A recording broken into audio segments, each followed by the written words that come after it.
The opinions and views expressed in the following program are those of the speakers and the host, and do not necessarily reflect those of Yoakley Scott Corporation and your sports network. Yeah, I've been closer to Jesus before, so can you help me out? Oh, can you help me out? Am I on my own? Am I on my own? Or can you help me out? Am I on my own? Am I on my own? Or can you help me out? Can you help me out? I've been scared to look in my soul.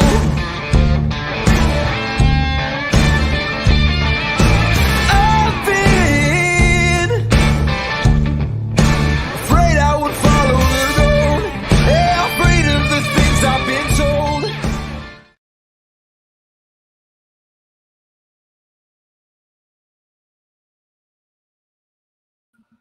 And hello, everybody. Welcome inside a wonderful Thursday episode of Running Point on ysnlive.com. Brought to you, as always, by our good friends over at Greenwood Chevrolet in Austin Town. You can see them on the top right-hand corner of the screen right there. They are presenting sponsors, and we are so proud that they are, and we thank them every day for their wonderful support and sponsorship of this show.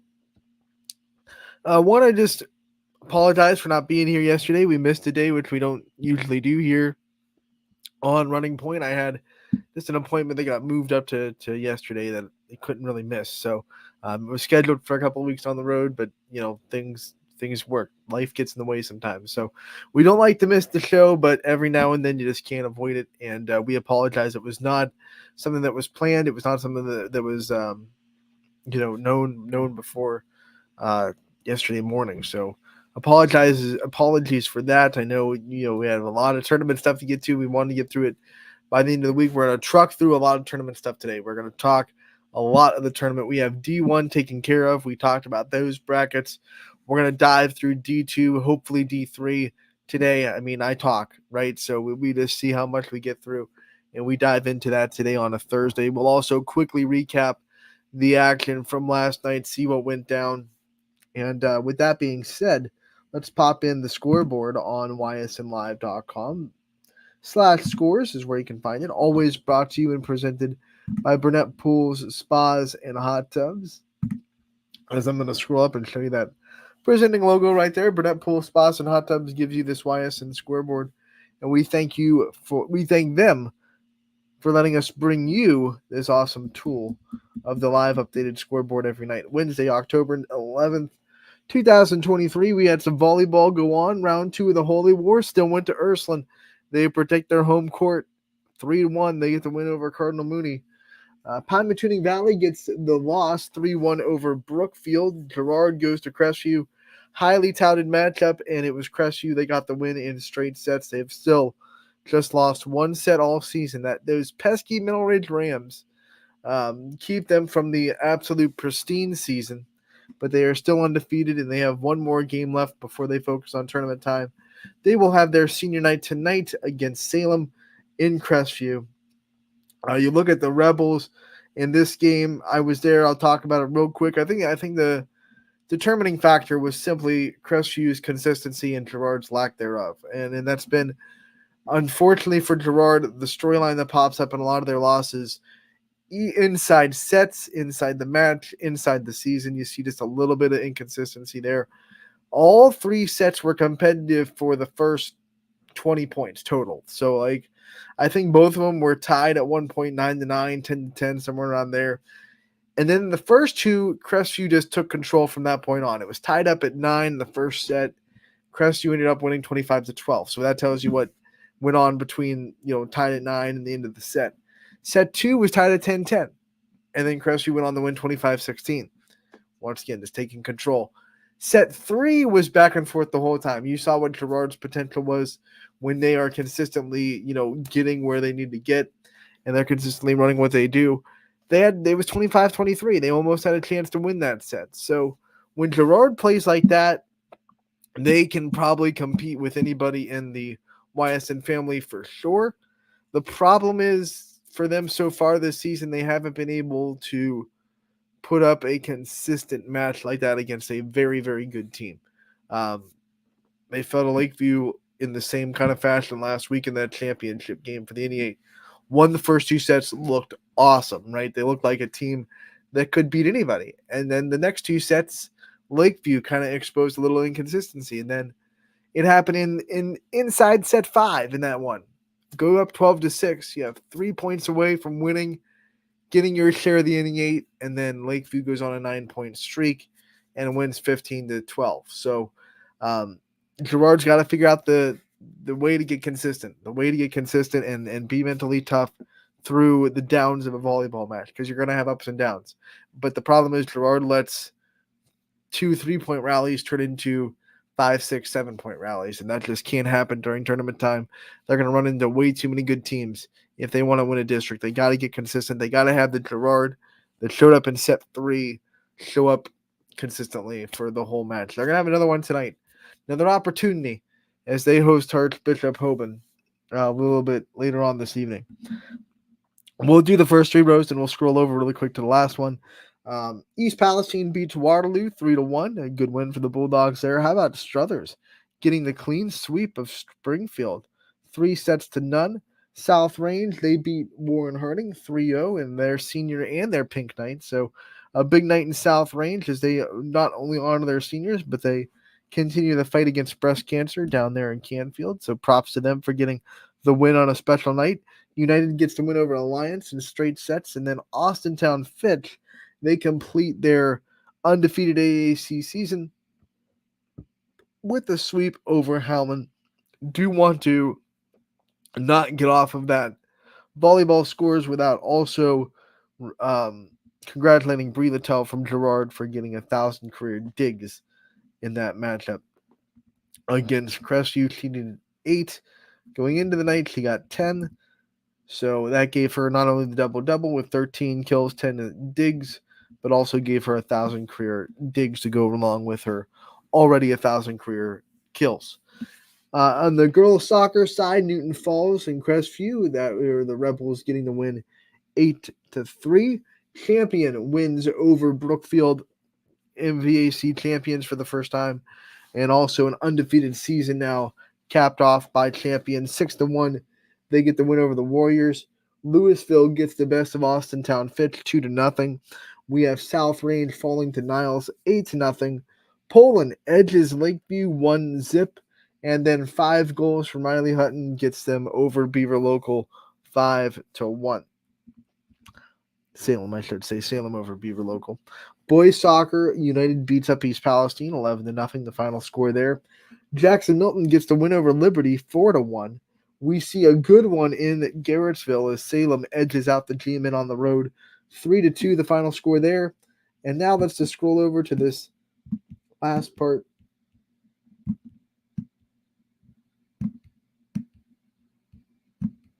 And tell you that Champion boys got the win over LeBray. Final score there was 5-0. We'll scroll up here and say in girls soccer, Badger gets the win over Grand Valley 4-0.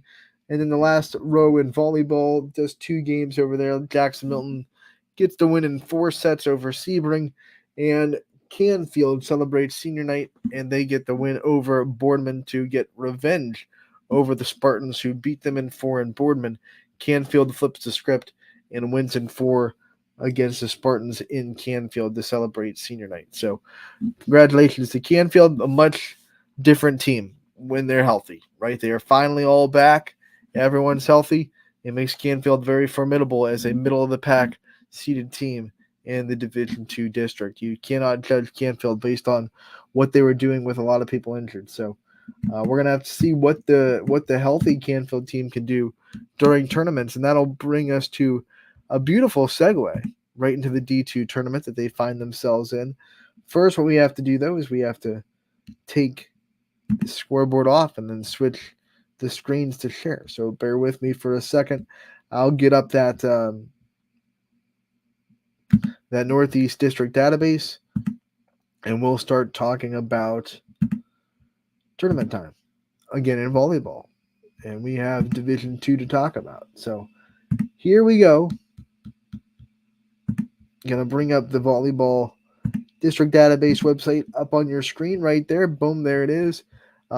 This looks a little bit different, of course, than the OHSA main site. I think when you're talking about districts, it's a lot easier to find everyone here on the district database. You don't have to scroll through the whole state or go through the whole region. You just, here's your district. There you go. We'll go into Division 2. We'll start with the Streetsboro district and see how this one shakes out. Top of the line, we have Kinston, the 2 seed in Division 2. They are the top of the sectional, and they will play the winner of Streetsboro and West Geauga.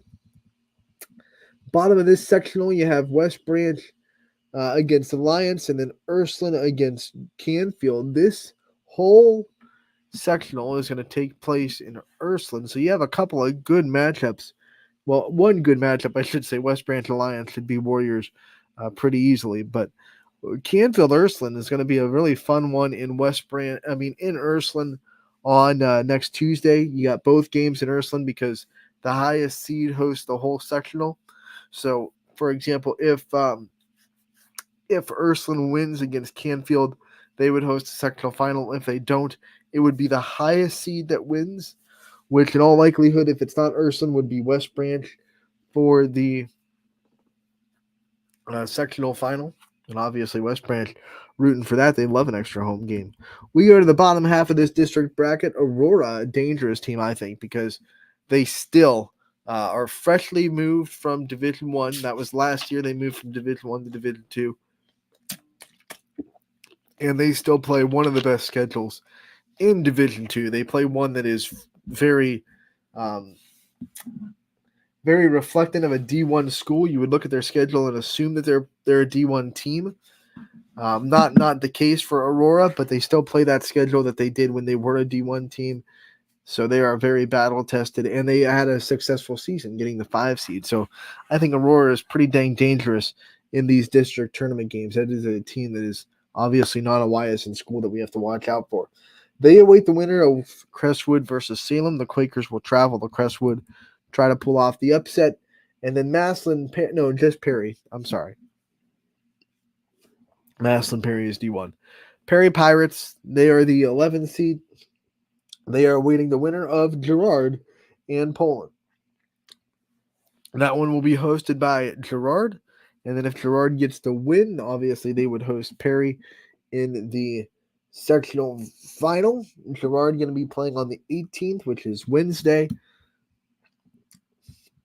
I wonder if this is they'll also host this other sectional up here. Even though it's not like right next together in the spacing of this bracket, Girard will also play host to Salem and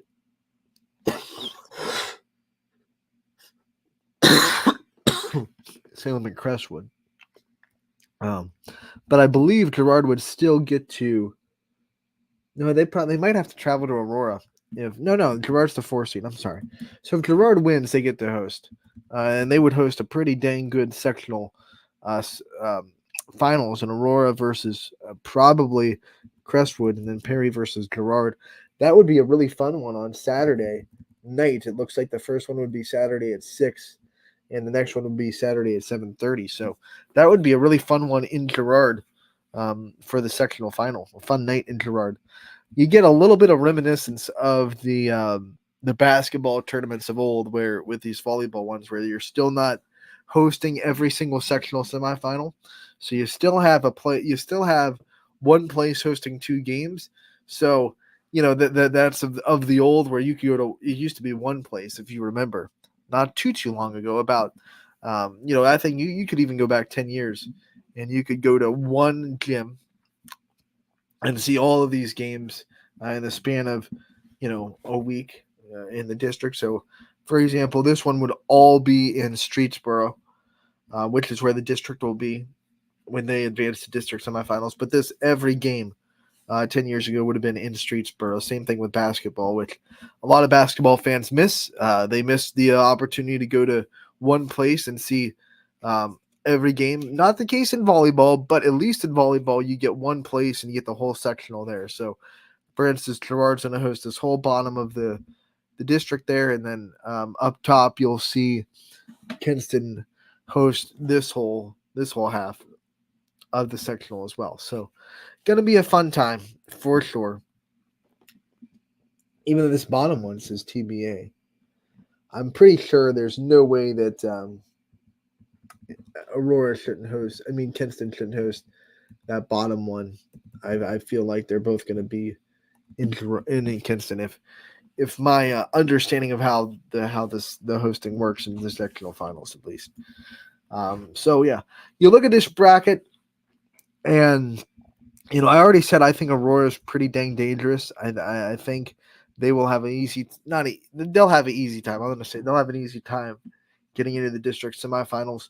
Girard, Perry, sneaky tough. Perry is definitely, I think, a little underseeded at 11. I would have put them at like 9 or 8 in the seeding, looking at how it shook out. That always happens sometimes. You always have the teams that are just a little bit underseeded, which makes them a little sneaky. I'm sure not the ideal spot that Girard wants to be in a sectional final. We've had a lot of top 4 seeds that we've seen already and that we're going to see in the rest of this tournament preview that we're doing, get a little bit better draw than the 11th seed in the sectional final for sure. So not ideal for Girard, but I think Girard's still on a good day can handle Perry. So if the numbers play out, Aurora Girard would be a heck of a district semifinal. I think the top half, I don't think Kinston has any problems up here. They should get right into the district championship game. I don't see anyone up in this half being able to handle Kinston, what they've been able to do this year. Their sectional final, the highest seed they can play is 15, Streetsboro. No problem there. I do think Streetsboro is a little bit underseeded, but not nearly enough to say that they would have a chance to go up against Kinston. And then, I don't think the numbers will play out here. I actually do think Canfield healthy is a little bit better than Ursuline. Now that Canfield has their whole roster spot, I think they're underseeded because they weren't healthy for the season. So they got a lot of flack for their record when they weren't putting their full strength on the roster. So I wouldn't be surprised if Canfield got out of this sectional. Because if they beat Ursuline, their next step would be probably West Branch. That would actually be really fun. West Branch versus Canfield, full strength. You look at the matchups. I've seen them both play. Yeah, West Branch plays really good defense, but now Alexis LaFleur is healthy on Canfield's side. I wouldn't be able to pick that actually. Yeah, that'd be one where I'd have to really dive into film and try to see matchups. I think Canfield has the advantage on the right side with Weaver for sure, but those outsides for West Branch and the middle, I mean, McCain fits in the middle. Tough. And it's pretty even with defense with Reagan Greenison and LaFleur back there, both playing really good liberos this season. So if that matchup were to happen, it would be really fun. I wouldn't be surprised if it went 4 or 5. That game would be probably in Kinston at 10:30 on at 7:30 on Thursday. Teams that play Tuesday play Thursday. Teams that play Wednesday will play Saturday for sectional finals. We'll see how it all shakes out. If Girard wants to win a district, they're going to have to go through some really tough teams just to get to the district championship. They'll earn their district championship for sure if they win it. But I think they have a chance. Like I said, last night, that third set, they showed what they can do when they roll. And the key for Girard is just going to get consistent. We go into the next bracket, which is Niles. Niles hosting this year. Interesting that Jefferson and where was the other one at?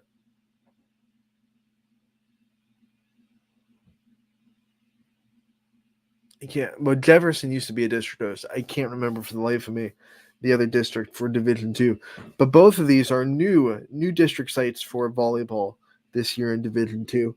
And you see the top seeded Marlington; they will have the bye. Their biggest seed that they could possibly play is Harvey. They're the 17 seed going up against Conneaut, the 21. Bottom half of that bracket, you have Edgewood as the 6th seed. They will await the winner of Mogador Field and Howland. Could be a pretty interesting one, 14 versus 18. Bottom half of the district, you have Jefferson, the 3 seed. They will await the winner of Youngstown East and Struthers. And then Geneva rounds out the bottom with the matchup Hubbard and Ravenna down there at the bottom. And no matter what, you can see that the site info, Jefferson is going to be hosting this sectional. They are already locked in for that with the bye being the highest seed in that half of the bracket. Jefferson's had a very, very good season, but they just lost to Kirtland in 5 last night in probably the most thrilling way you could probably lose. I think you look at the scores, maybe the most thrilling game we've seen come across the score table this year. I want to go over these scores real quick. I'm going to bring them up so I can be correct. I know they all were pretty much 2-point score, 2-point sets. Your final scores for this 5-set match, listen to this. Kirtland 25-23, Jefferson 27-25, Kirtland 30-28, Jefferson 30-28, and then Kirtland 16-14.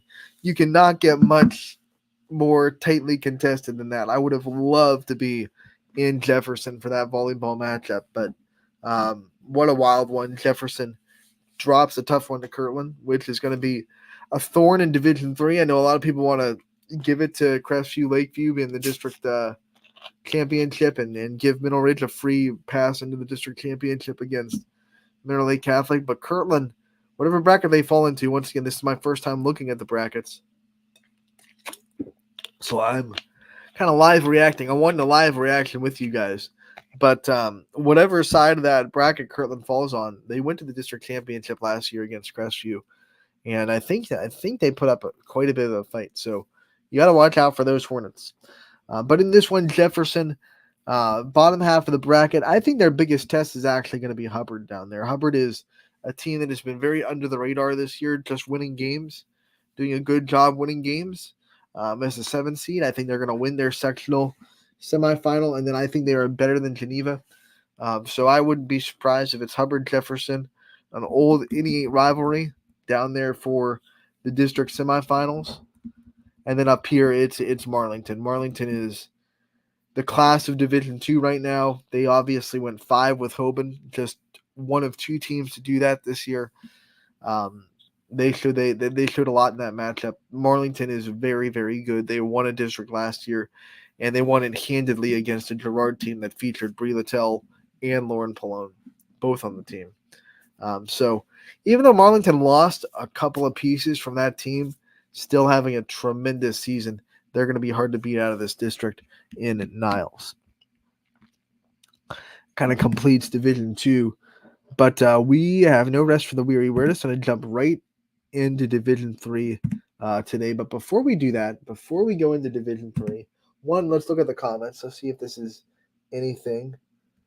Hubbard, we already got them. Hubbard is at the bottom of that Niles bracket. They will match up if numbers play out with Jefferson, the 3 seed. So Hubbard is the 7, Jefferson the 3, and they will be in Niles district. In the Niles district, the sectional will be hosted by Jefferson. So if you're looking at Hubbard, I'm going to go see. I think they're going to be hosting the sectional semifinals with Jefferson getting that bye. Let me just go confirm that. Yes, Hubbard will be hosting the sectional semifinals, so you can go to Hubbard to see one last home game as the 7 seed against Ravenna, and they will also be hosting Youngstown East versus Struthers that night as well. And then the winners will play Geneva and Jefferson. And like I said, I have no problem seeing Hubbard and Jefferson both advancing to the district semifinals there. I expect some old conference foes to meet.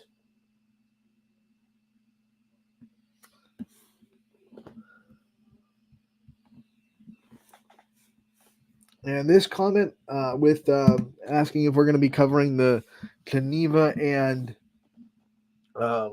Madison game. Unfortunately, neither one of those teams are YSN signed. So, unfortunately, we will not be at that game. Geneva and Madison, neither teams have signed on to the YSN family. So, we will not be there as a member of the YSN, obviously, crew. Unfortunately for that. So, that answers those two questions in the comment section. But I appreciate both those guys tuning in and engaging. We love comments. Always feel free to comment on Running Point. We love to hear from you guys, especially when we're talking about tournament time. What team do you want to hear me kind of break down? We're going to Division 3 right after this break on Running Point, brought to you by Greenwood Chevrolet in Austintown. 21 News delivers the news as it happens, using the latest technology from where it happens. On air, online, Wednesday afternoon weather update. Very dangerous. and on the 21 News social media platforms. I'm on the road right now. 21 News, the Valley's only locally owned source for trusted news since 1953. Craftsmanship to us is 60 years of pride and dedication. Passed down from generation to generation. The hardwood floors that your kids take their first steps on. The solid wood doors you quietly close at night. The things we create day in and day out are the products that end up turning your house into a home. At Baird Brothers Fine Hardwoods, uncompromising quality and craftsmanship built our business. And it will keep us moving forward for generations to come. Going the extra mile at Greenwood Chevrolet means we want to take care of the community that takes care of us too. And we have to work together always. And that's how you stay in business for 40 years. You know, I love being a helper because when I help somebody, it makes me feel good. It means a lot that I can make a difference in others' lives. So I will do everything I can and just being there for them every step of the way. I want them to know within the first 5 minutes that they could depend on me. That's what going the extra mile means, only at Greenwood Chevrolet. Before the lights come on, before the workday begins, before a long day is ended, or it's time to have fun. It all starts with the people at Joe Dickey Electric. From replacing a light fixture in your home to building a substation for your business, no job is too big or too small. The people of Joe Dickey Electric power them all. Joe Dickey Electric, over 60 years of powering the Mahoning Valley.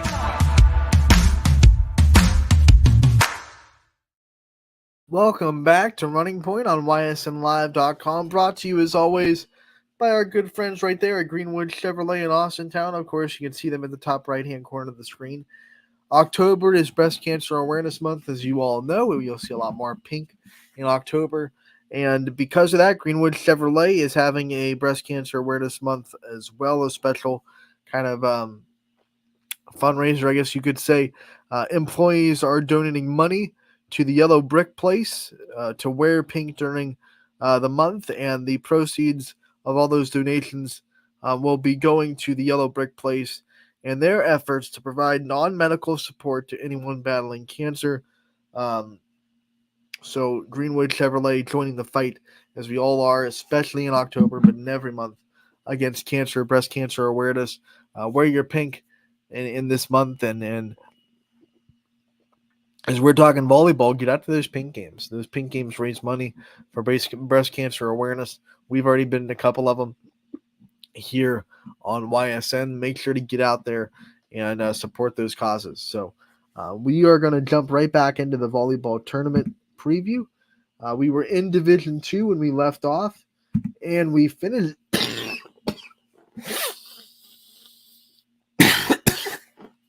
Excuse me. We finished Division 2.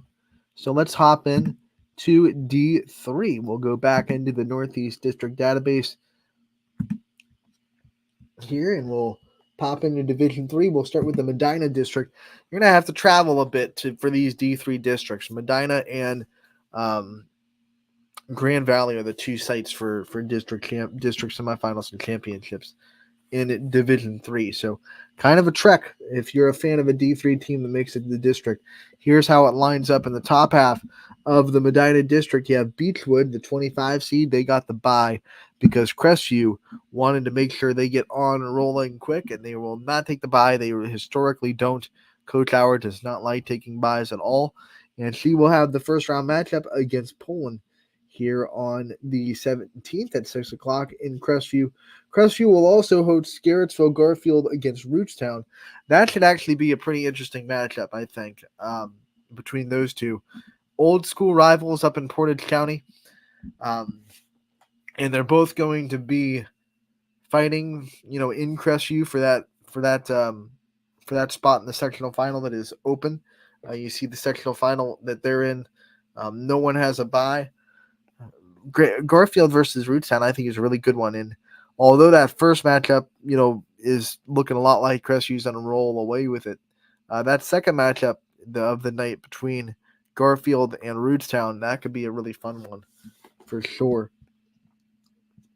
That'll be on the 17th at 6. Actually, I don't think that'll actually be at Crestview. That'll actually be looks like Crestview isn't hosting two teams because it's not their sectional, I guess you could say, because Crestview's hosting this game between Poland, but it's not their sectional. So let's see it because they can't be playing at the same time. It'll actually be in LeBray. These two, Garfield and Rootstown, will be in LeBray. So I misspoke there. LeBray hosting Dalton in the bottom half of the sectional. I think this sectional is actually pretty dang good because I think Rootstown and Garfield are just going to be a good volleyball match. And I think Dalton can put up a crazy fight against LeBray. LeBray's been a really good team this year. Riley McDonough is not talked about enough for what she's able to do for LeBray. Remember last year, Riley McDonough led LeBray in assists, in digs, and in kills. They got a little bit more help this year. Shelby Bragg has stepped up and taken a lot of those assists. She's doing an excellent job as a setter. And then you have Taylor Burns also on the outside, adding some more offense to that Vikings volleyball team. But Riley McDonough is a special player, not just in volleyball, but we'll also see her in basketball and softball. So, it could be one of your last chances to see her play volleyball as LeBray Viking here in the next couple days with sectionals up. And I think LeBray will still win that game. But if they do, they have a matchup with probably Rootstown I'm going to say Garfield because they're a YSN team. Garfield LeBray in that sectional final. That one, I believe, would be hosted by Crestview, if as long as Crestview, of course, wins against Poland. So those two games should be at Crestview, and then of course the district semifinals will be in Medina. We go to the bottom half of this district. Brookfield gets the bye. This is a 21 seed. They await the winner of Lakeview and Pymatuning Valley. So once again, a top seed in the district not taking a bye, just like Crestview. Lakeview refuses to sit and wait. They take the sectional semifinal in Cortland, and they will play it out against the Pymatuning Valley. Also in Cortland that night, you're going to see Champion against Kirtland. That is 18 versus 11, and we saw what Kirtland was able to do against a top seed in Division 2 in Jefferson. I think Kirtland as an 11 seed is pretty dangerous. I would not put Lakeview straight to the district championship just yet. Lakeview's going to have a heck of a battle on their hands against Kirtland in the semifinals. I think Kirtland is heads and shoulders above Berkshire. To be honest, Champion, we hope that they get the upset for sure. YSN school representing. If anyone upsets Kirtland, it's always a feather in a YSN team's cap. But if Kirtland wins that game, they should have no trouble with Berkshire, get right to the semifinals. Even though Berkshire's a higher seed, I don't care. I saw what Kirtland could do. Jefferson's a really good volleyball team. The fact that they beat them in 5 in such tight sets tells me that not only is Kirtland really good, but they're also really clutch. You have to come up with a lot of clutch points to win a match that is that tight. So Kirtland got into the district championship last year against Crestview. They're lined up with Crestview again this year. They want to get back, of course. They want that fire. They want that They want that chance at the team everyone's talking about. So do not sleep on the Hornets. I think these semifinals are going to be pretty cut and dry. Crestview, I would say Crestview. I would say LeBray. I would say Lakeview, of course, and then I would say Kirtland in the district semifinals in Medina down there on the 25th at 6 and 7:30. They are the Crestview's the early game. Coach Hauer was saying how much he is happy about that because it's probably about an hour and a half drive up from Crestview, so at least they can get out of there after the first set of the second game. Especially, I mean, if Lakeview's there, they already know all they need to know about Lakeview. You know, they've played them plenty of times. They know what Lakeview brings to the table. So, you know, they don't have to scout Lakeview too much, and you can pretty much gauge one team if you watch just them for a set. So a lot of familiarity if those two get to a district semifinal. If it's Lakeview versus Kirtland, a lot of similarity there. Crestview obviously played Kirtland in last year's district championship, so I think one set would be plenty for Coach Howard to feel pretty comfortable with the scouting report for both those teams.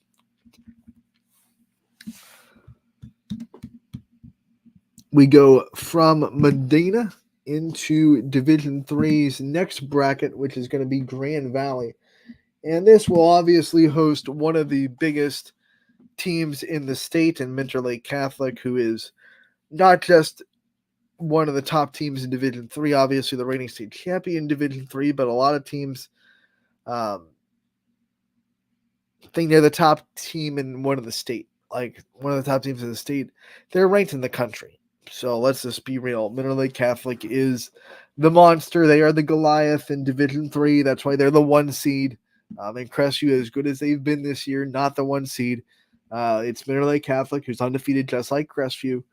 Minter Lake will not be in the top half of the bracket here. They'll be in that bottom part. The first half of the bracket is going to be Camel Memorial taking on Youngstown Liberty in Camel.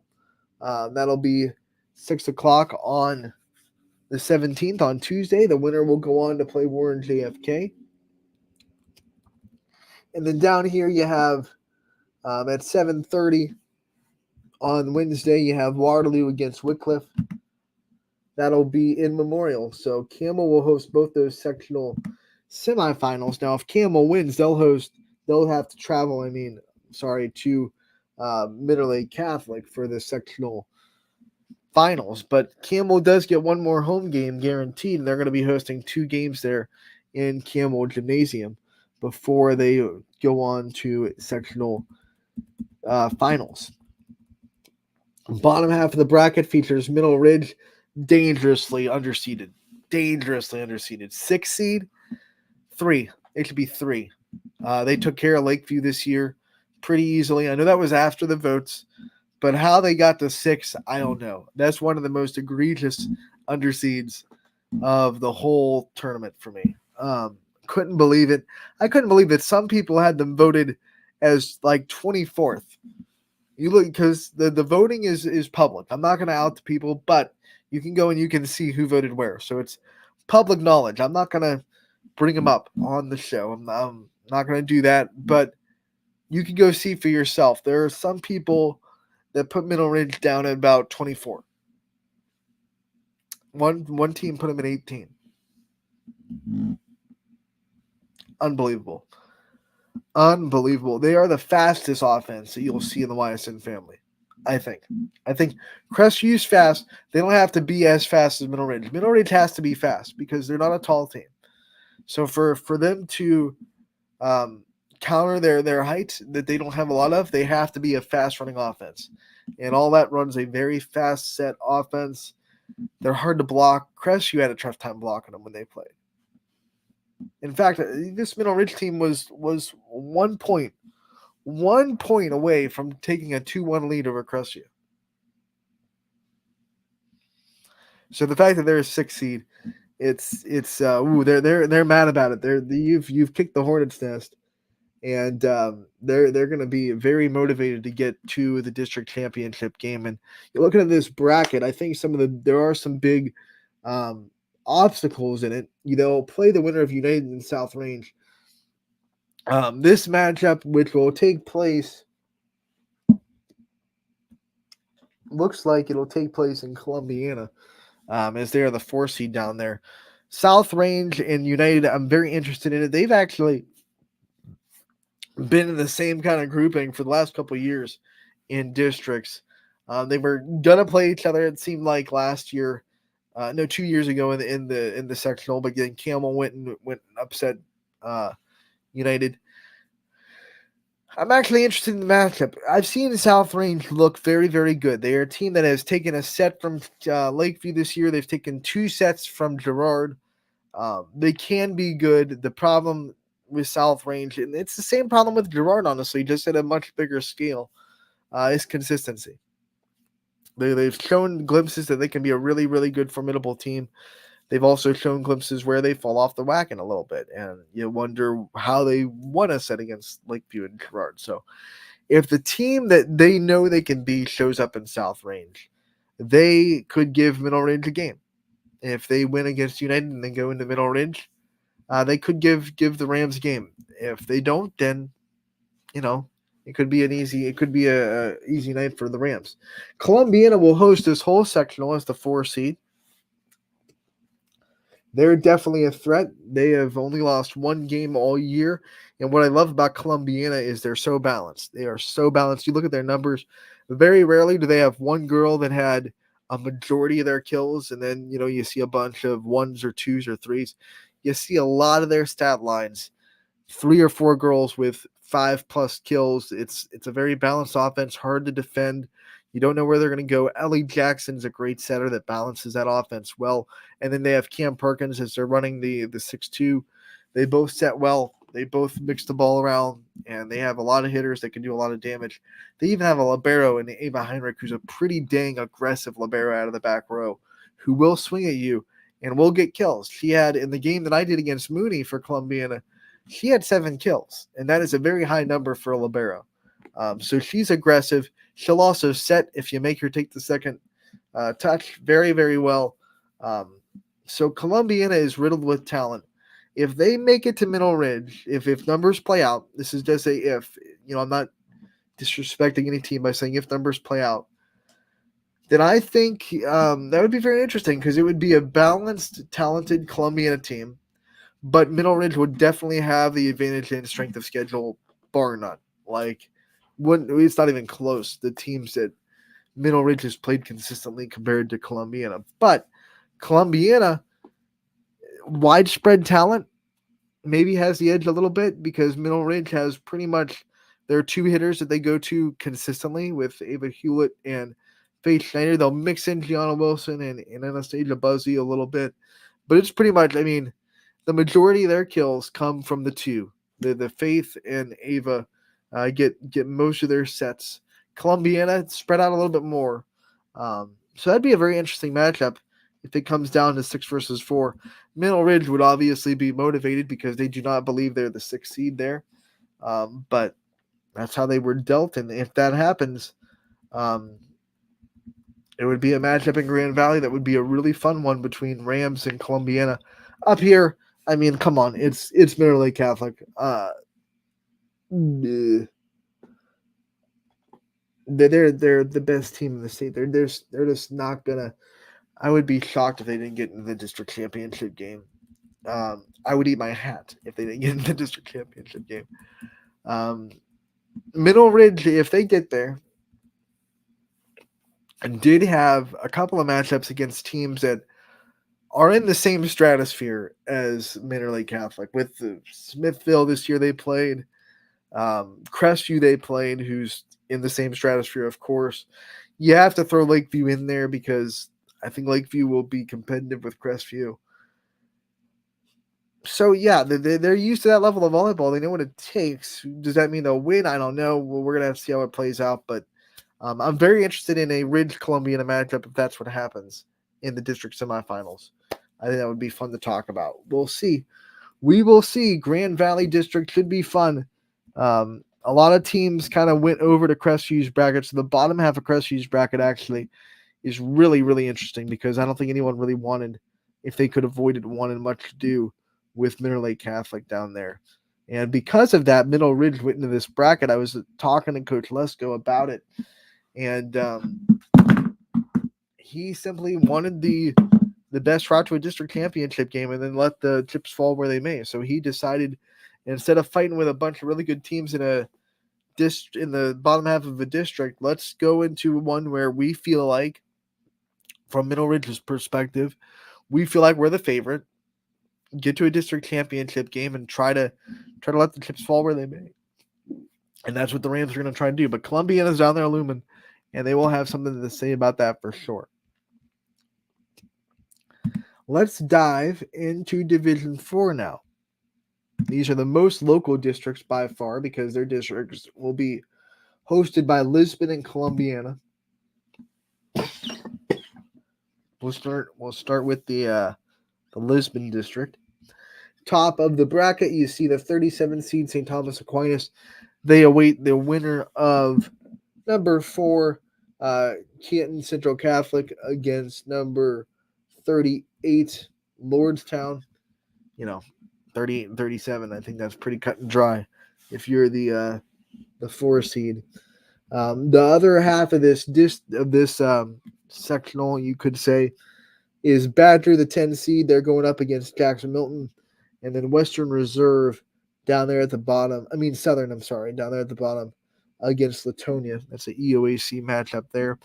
Bottom half of the district, you have Ashley Beulah St. John, the 5 seed. They're going to not take the bye, which means they'll have a sectional semifinal, but they will be the favorites in both those games against East Canton and Sebring. And then you have the bottom half of the bracket, Wellsville. They will play the winner of Central Christian and Bloomfield. So you see those ones. I think this one should play out pretty cut and dry too. I think there's a couple of good teams and a lot of really low seeds took this bracket. So I think Wellsville, they have an easy shot to the district semis. I think the same thing with St. John. They are the favorites, and I think you should see 5 versus 7 in this district semifinal here in Lisbon. And then up here, you should have Southern win that game, and you should have Badger win that game, Southern versus Badger, and you should have pretty easily Canton Central Catholic against St. Thomas Aquinas there. I would be a little harder to pick this sectional final in the middle. This is probably going to be the best game out of the district, out of the sectionals, I should say, if Southern plays Badger. You start to see that would be a game where Badger can prove their mettle a little bit. Badger definitely has the wins, and the knock on them is the schedule. So they would have the chance to prove that they are more than the teams they play. So that would be an interesting matchup between 10 and 8. It would probably be the most interesting matchup of the district of the sectionals, even if numbers play out. So we'll see how that goes. This one is going to be in Lisbon, of course, and the dates, as you can see, same across the board, Wednesday and Thursday. You'll see the top half of the district play on Wednesday, the bottom half play on Thursday. Sectional finals will be on Thursday and Saturday. I'm sorry, Tuesday and Wednesday for sectional semis. I said Thursday. Sectional finals will be on Thursday for this top half, and then Saturday for the bottom half in the highest host school. And then the districts will be in Lisbon, and the districts will start on the 24th, and the championships will be on the 26th. We go into the last bracket to reveal here on Running Point. It is Division 4 Northeast 2. It is the Columbiana District, the one that will be hosted by the Clippers, and it will be Wyndham getting the bye as the 11 seed. They await the winner of Heartland Christian and Newton Falls, the 12 versus 20, and that could match up a 11 versus 12 game, which would be very fun to see between Wyndham and Newton Falls. You see that Western Reserve is on the bottom end of this bracket. They will play Valley Christian, and then the bottom of that will be Lowville versus Maplewood. Those will both be in Western Reserve, and if Western Reserve wins, the sectional finals will also be hosted by Western Reserve, who is the 2 seed in Division 2. Go down to the bottom half. I think McDonald is very dangerous. They had a little bit of a mid-season, slump, but they have gotten back from that. They've played excellent volleyball the last 3 weeks. So they're a very dangerous 9 seed. They'll await the winner of Bristol and East Palestine. And then you look at the bottom of the bracket, we'll have Lake Center Christian. They await the winner of Cardinal and Shocker in the 17 versus 24. I think McDonald comes out of this bottom half. And I don't think it's going to be hard for them. No disrespect to the higher seed in Lake Center Christian. I think McDonald's just a lot better. And I would be shocked if they didn't win that half of the district and get to the championship, which, obviously Western Reserve is the clear favorite in the top half of the bracket here. And if that happens, it'll be an all MVAC matchup. And McDonald just went 5 with Middle Ridge last week. So, and remember, Middle Ridge beat Western Reserve 1 out of 2 times. The one time they lost was the beginning of the season. So you wonder if McDonald's really starting to put something together. McDonald could be a 9 seed that sneaks out of the district. That would be very fun to see. We love chaos, right? Western Reserve would not like that. They want to be the 2 seed. They want to earn their 2 seed by winning the district. But you just, in those league games, you never know how it would go if you play a team for the 3rd time, especially with so much on the line. You never know how that would go. So I would be very interested if McDonald gets to the championship against Western Reserve. I see it pretty likely. I don't think, especially this bottom half, like I said, I don't see anyone really putting up much of a fight against McDonald. No disrespect to Lake Center Christian. I just think McDonald's a better team. So, especially the way they're playing right now. Now, if McDonald of 3 weeks ago shows up again, which fingers crossed it doesn't, then all bets are off. But I can only go off of the way McDonald is playing right now. And the way McDonald is playing right now tells me that they're a team that should get the district championship game. Perfect timing because we are nearing the end of the show. And that does it for our district kind of preview. We've gone through all the brackets. We've gone through divisions 1 through 4. Division 1 we did on Tuesday. And, of course, we've done divisions 2 through 4 today. Kind of spread through them a little bit more than I would have liked. I love to talk about these games, but obviously missing yesterday's show, we got cut in half on the kind of time we had to talk about them. The volleyball tournament starts next week, which is very fun, and I can't wait for that. We also still have Monday. Remember, there won't be tournament games on Monday, so we'll come back on Monday, maybe talk a little bit more about it. We still have to bring up the soccer ones too. I want to bring them up. So football Friday will be football like it should. But Monday, maybe we'll come back and we'll talk a little bit more volleyball, and then we'll also bring up the soccer brackets as well and see where our teams lie. You got to talk about soccer because we've had a team in the state tournament in soccer for the last, I think, 6 or 7 years. I mean, it's been the area soccer has always put up a team that is making a deep tournament run, whether it be Mooney, Crestview, Poland girls went to regional finals last year, South Range girls a couple of years ago. I mean, we've had South Range boys went to state, not too long ago. We've had so many good soccer teams, so we can't not talk about the soccer tournaments, and we'll probably do that on Monday as we gear up for more postseason time. Maybe if we have time, we'll do it tomorrow. Who knows? We like to keep football Fridays for football, but postseason might throw that out the window a little bit. I don't know. We'll all decide it. Well, that'll be a game time decision. Let's make it that. Want to go through the games that are happening tonight real quick on the network before we get out of here. And there's going to be on the network tonight a football game, and it'll be Canfield at Howland, 7 p.m. Noah Ricks will have you covered for that. That's going to be Thursday night football on YSN. We have 2 volleyball games happening tonight. I will be in Girard with Ty Bartell for Hoban coming to town. Joe Eusebio will be in Columbiana for a good one against McDonald.